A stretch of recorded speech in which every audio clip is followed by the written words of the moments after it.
Well, welcome to Christ in Culture for this week. This is Pastor Jeff Short, your Bible teacher and cultural commentator.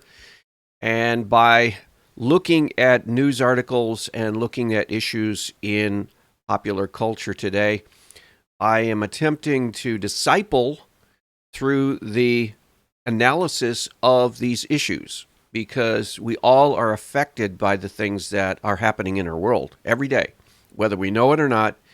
We hear about these things, we talk about these things, we read about these things, we see them on TV, and they do affect our lives. They affect our living, they affect our culture and our society and our nation. And so we have to think about them so that we know what to say and how to think about these things. And we have to filter all of this through a biblical Christian lens because we are Christians. We want to live as Christians. We want to be consistently thinking and living and believing and behaving as Christians. So when we read these headlines, we have to think about them. Now, theology is just another word to describe thinking about God. That's what theology is. Theo, God, ology, study. It's a study of God or clarifying concepts and ideas and understanding about God. So when we want to do theology, we want to do good theology. We don't want to do sloppy theology. We don't want to do casual theology, superficial theology. We want to think clearly about God. We want to think clearly about our world. And so the best way to do that is to take what the Bible tells us and apply it to the world. So we're dealing right now with an issue in society. We've heard this all over the headlines. It's coming from the mainstream media. It's coming from the liberal leftist political party. It's this so-called attack on the libraries, and it's the so-called attack on books. They are talking about book banning that is happening all over the country, and the Library Association is alarmed about this, and the leftists are all up in arms about book banning and book prohibiting in the public schools. They're trying to make a big deal about this when, in fact, there is no big deal. There is no crisis. There is no scare. It's not an alarm. People are not being deprived of books to read. At least people in the public schools, the children, they're not being deprived of reading material. This is just a false lie that's being spun. It's a narrative that the left is trying to push on us in order to do what? In order to bring in indoctrination specifically on the gender confusion in the public schools. So I want to read an article by a famous author named Salman Rushdie. Now, Salman Rushdie is someone who normally is for religious freedom and expression, and he is someone who has been persecuted because of his attack on Islam, and the Islamic world has actually set out a death threat for him, and actually, I think it was Iran, actually, the Shah of Iran, not the Shah, but the Muhammad, the president or the leader of Iran, actually put out a death threat and a hit on him, offered someone money to kill him. Well, after all of these years of avoiding violence, Rushdie was at Chautauqua Institution in upstate New York. It's sort of a summer retreat for people to come up from New York City and some of the larger metropolitan areas in the country. And so he was giving a lecture there, and someone, an Arab, an Islamic follower, tried to actually kill him with a knife at this upstate New York retreat, and that was last year. So he had been in the hospital recovering. He lost a sight of his eye, and Now he's talking about the threats to the public libraries and schools that are under threat. And unfortunately he's using propaganda because he's trying to link parents' rightful concern about these LGBTQ gender confusion books being brought into the public schools with terrorism, which is totally false. The parents who are concerned about LGBTQ indoctrination in public schools and don't want those books in the public school indoctrinating their children, they have nothing to do with terrorism. And yet the left wants to try to link that, to try to scare people in the country into thinking, oh, our freedom to read books and to have freedom of expression is under attack because these parents don't want books to be read in the public schools. No, they don't want inappropriate books, age-inappropriate books to be placed in public school libraries where children can get indoctrinated into the leftist ideology of LGBTQ and the transgender ideology. So it's very, very clear that the public schools should not be a place where the LGBTQ activists and the trans activists should be allowed to place books in the public school library so that they can groom and educate kids into their trans ideology and their LGBTQ ideology. This is not an appropriate place for them to lobby for their cause. And yet they're trying to say, oh, well, they're banning books. Yeah, they're banning certain books that are political in nature, highly controversial, and actually go against the core values of a lot of the parents and families, and certainly go against the core values of Christianity. And so parents have every right to object and saying, look, we're not trying to ban books. We're trying to keep books that are not appropriate for school children out of the school libraries. And the LGBTQ activists want them in there because they want to reach and brainwash children. And so there's this whole big controversy. Salman Rushdie, unfortunately, is going to play into that controversy. He's going to spread that propaganda. And all kinds of celebrities and famous people are now jumping in and trying to buy into that propaganda and promote that propaganda. That narrative that, oh, they're banning books. No, they're not banning books. All of these books can be gotten anywhere pretty much in a city, a town, anywhere in the country. You can order them on Amazon. All of these inappropriate for school children books are still available anywhere that anyone wants to go to buy them. They're just not allowed in certain school districts and certain schools in the public school libraries for kids to get access to because it's age inappropriate.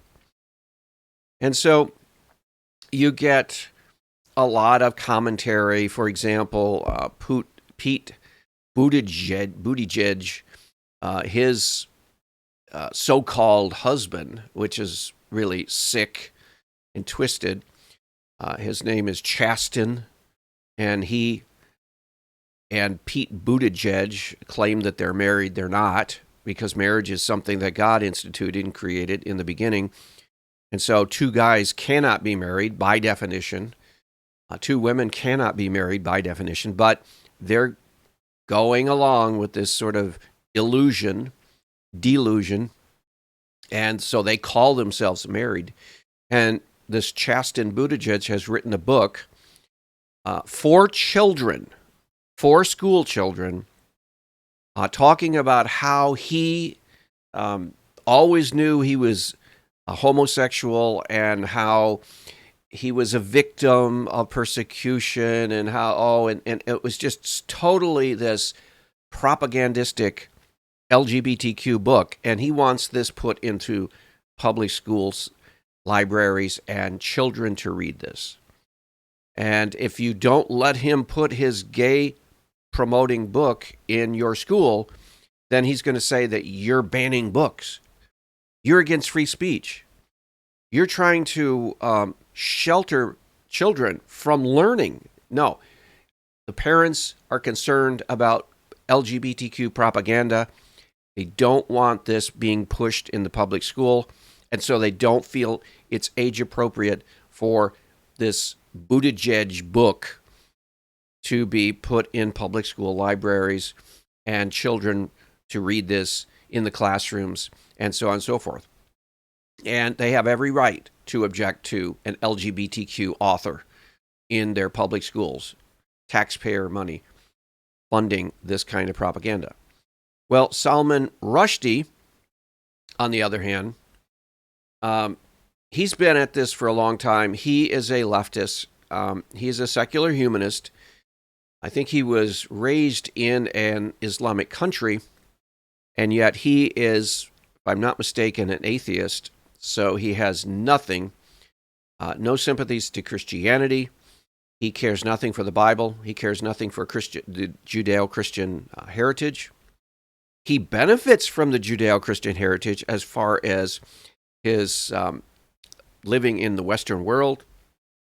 He has freedoms and expressions of his opinions, and he's able to do that here in the West, the Judeo-Christian West, whereas in the Islamic Middle East, he can't express himself, and he can't write his books, and he can't be a public author. But he's going to now turn back on the Judeo-Christian value system, and he's going to be a propagandist for the LGBTQ and claim that freedom is under threat because gay authors can't place their books in the public schools and so on and so forth. And this is just pure fiction. He's good at writing fiction, and he's writing more of it when he talks about freedom of expression is under threat and so forth. So let's read the article, and I'll comment a little bit on it. It says Salman Rushdie attends the 68th National Book Awards ceremony and benefit dinner on November 15th, 2017 in New York. This is before his attack. Writer Salman Rushdie has made public speech 9 months after being stabbed and seriously injured on stage, warning that freedom of expression in the West is now under most severe threat of his life. Well, it is under threat, but it's not for what he's talking about. Freedom of expression is under threat, but it's coming under threat by the left, because you cannot say certain things on, for example, YouTube. You cannot say certain things before Elon Musk bought Twitter on Twitter. You can't say certain things on Facebook. You can't discuss certain topics. You can't criticize certain leaders in our country and certain organizations like the World Health Organization or the CDC or the Surgeon General. You can't talk freely about things. And in that sense, yes, freedom of expression is under threat, but it's not coming from the right. It's not coming from conservatives. It's not coming from Christians. It's coming from leftists who want to control the means of communications in our country.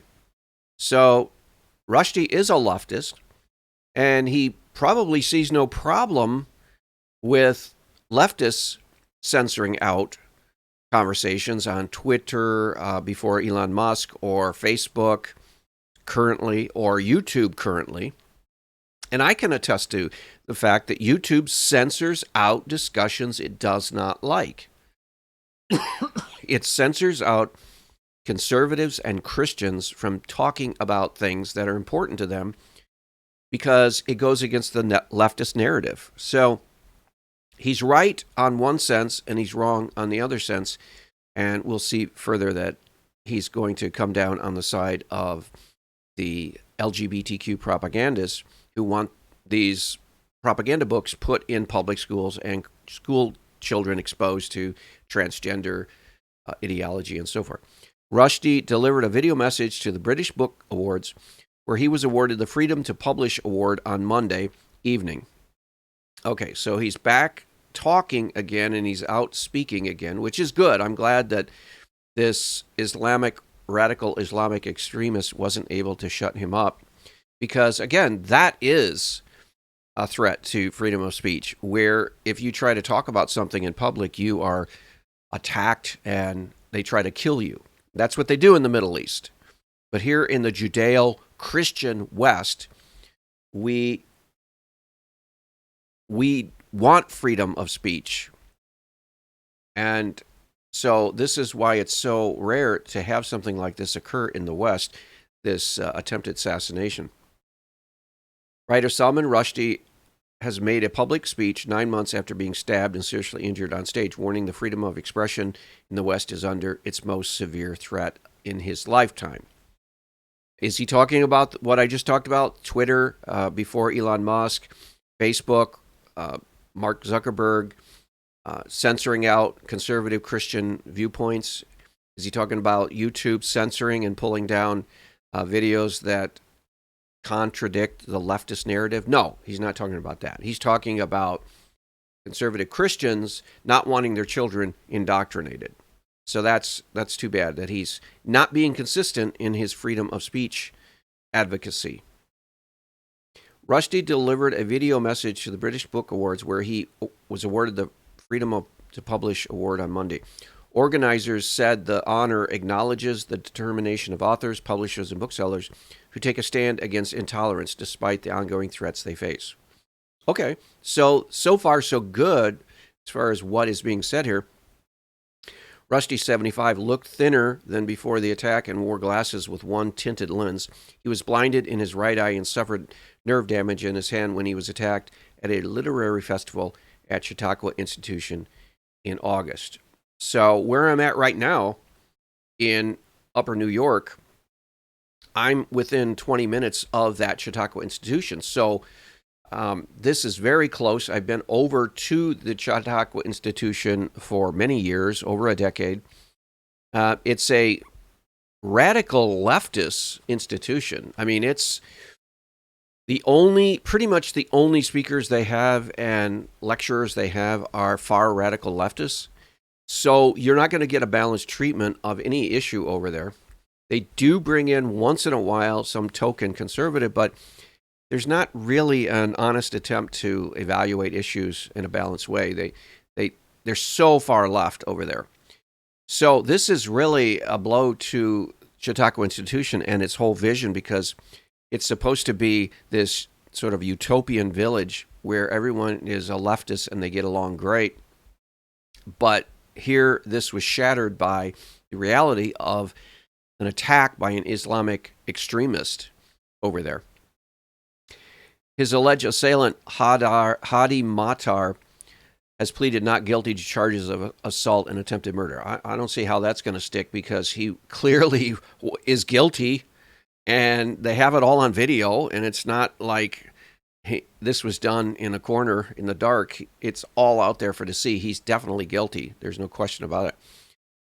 He told the Rushdie told the award seminar that we live in a moment, I think, at which freedom of expression, freedom to publish has not, in my lifetime, been under such a threat in the countries of the West. Well, if he's talking about the attacks on freedom of speech coming from the left and censorship, with YouTube censorship, Facebook censorship, Instagram censorship, the mainstream media censorship. Remember, before the 2020 election, when all of the mainstream media corporations and all of the mainstream social media corporations would not report on the Hunter Biden laptop news, they simply blacked it out. They censored that story.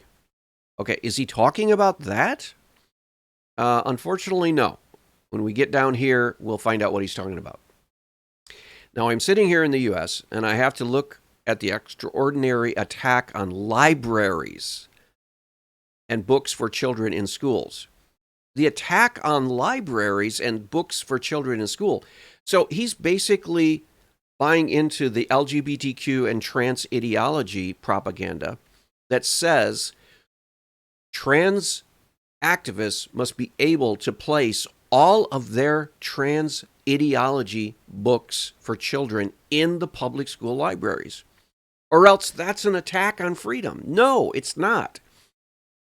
It's not an attack on freedom for the simple reason is that there are all kinds of books that are not appropriate for school libraries, such as all pornographic material should not be placed in public school libraries for children to have access to. Obviously, right?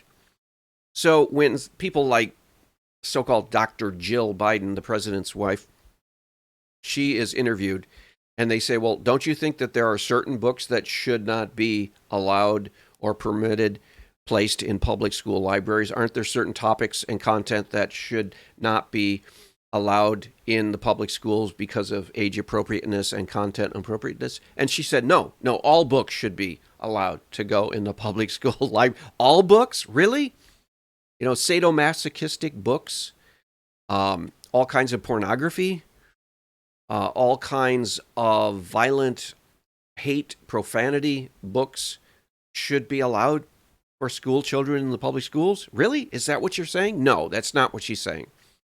But she's saying that there should be no books that are banned in the public school, and there are no books that should be prohibited for children to read. But which is it? Is she really claiming that all books ever printed everywhere are appropriate for school children? If she is evil or ignorant or foolish or all of the above. I don't know. Well, it's the same way with Rushdie, and we need to hold them to what they say. Look at what Rushdie is saying. Now I'm sitting here in the U.S. and I have to look at the extraordinary attack on libraries. What attack on libraries? What attack? What are you saying? Are you saying because parents of a certain school district don't want LGBTQ propaganda and trans ideology propaganda on the shelves of their libraries in the public schools, and that it's not appropriate for public school children to be reading and wandering and wading into that issue? You think that's an assault on the libraries? No, that's ridiculous. And books for children in schools, yeah. The attack on the ideas of libraries themselves, it is quite remarkably alarming, and we need to be very aware of it and fight against it very hard. So you think parents should expose their children to every single topic and issue, language, content that is available in this world, and they should be able to see and read everything about it? Really? What kind of parenting is that? No, there are certain things that are age appropriate, and you want to not let children have free access to those things. That's what good parenting is. You don't give your children everything they want. Now, there will be a time when they are able to and are more mature and be able to handle that, and that's usually the college years. And you wouldn't want to censor out books in college, but during the grade school years and even high school and junior high, yeah, it's appropriate to censor out certain content in books that are not age appropriate for that level of education. Rushdie spent years in hiding with police protection after Iran's Grand Ayatollah Khomeini issued a fatwa or edict in 1989 calling for his death over the alleged blasphemy of the novel Satanic Verses. So he wrote a very controversial novel criticizing and offending Islam, and they wanted him dead. So he's been basically avoiding being killed for all of these decades. And then he got attacked this last summer. He gradually returned to public life after the Iranian government distanced itself from the order in 1998, saying it would not back any effort to kill Rushdie, though the fatwa was never officially repealed. Rushdie won book prize in 1981 for his Midnight's Children. In 2008 was voted the best ever winner of prestigious fiction prize. His most recent novel, Victory City, completed a month before the attack, was published in February. In his speech, Rushdie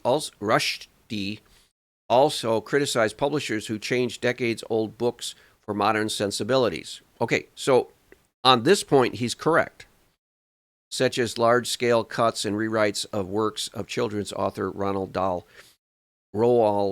and James Bond creator Ian Fleming. He said publishers should allow books to come to us from their time and be of their time. So that's right. That's right. So he's actually speaking sense here.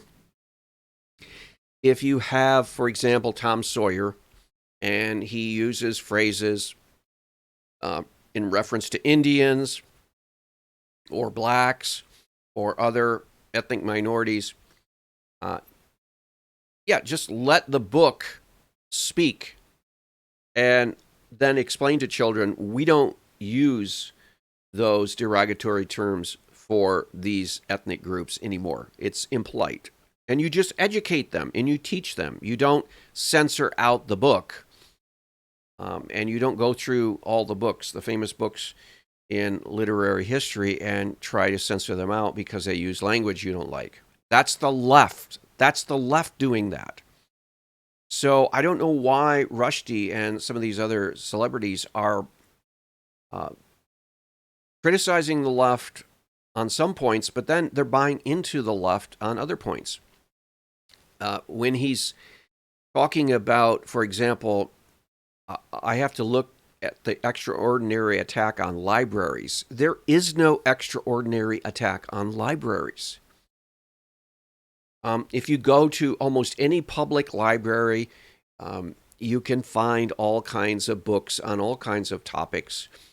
There is no effort to try to ban books on even these controversial topics. It's just that in the school library, school children, mostly grade school children, in their libraries and in the schools they go to every day, it is age appropriate that they don't read descriptions of perverted, aberrant sexual practices like LGBTQ practices, or even regular sexual practices. It's not even appropriate for them to read novels that describe normal, natural sexual behavior because of their age. They're not ready for that, and they shouldn't be sexualized at such an early age, or overly sexualized, or exposed to a lot of the dirty things of the world, because a lot of these novels,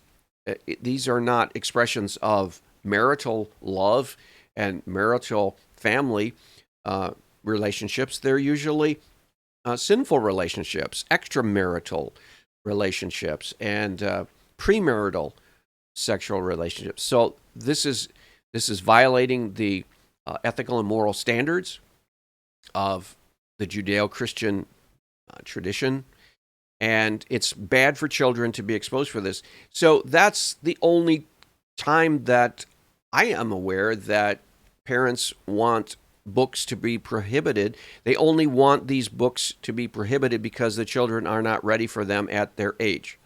That is not an attack on libraries. So again, we have to really think clearly about these issues. We have to not lump all of the bans and censorships together. We have to look at them case by case and say, look, some are age appropriate, some are not age appropriate. And we have to be very careful as Christians to not be fooled by celebrities and famous people into thinking that, oh, well, I guess we should allow all of this LGBTQ and transgender literature in our public schools because, well, that would be banning books if we didn't. No, that's wrong. It is appropriate to censor and ban certain books in public schools because it's not age appropriate. Well, I hope that makes sense. We'll see you back next week on another program. God bless.